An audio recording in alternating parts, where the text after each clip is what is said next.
Weaver मैं इस video में आपसे इंग्लिश के कुछ इम्पॉर्टेंट वर्ड्स शेयर करने जा रहा हूँ जिनका उर्दू में एक ही मतलब होता है या उर्दू में उनका सेम मीनिंग होता है, लेकिन हम उनको मुख्तलिफ़ कंडीशन में या मुख्तलिफ़ जगहों पर इस्तेमाल करते हैं।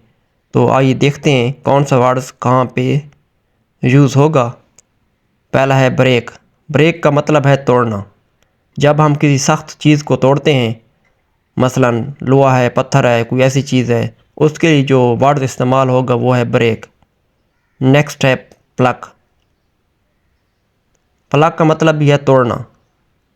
फूल को तोड़ने के लिए या बाल निकालने के लिए जो वर्ड इस्तेमाल होगा वो है प्लक। बाल निकालने के लिए जो चीज़ इस्तेमाल होती है उसे प्लकर कहते हैं। नेक्स्ट है हार्ट। हार्ट का मतलब भी है तोड़ना,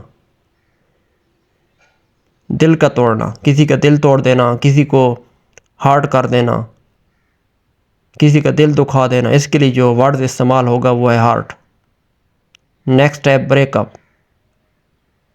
रिश्ते का टूटना।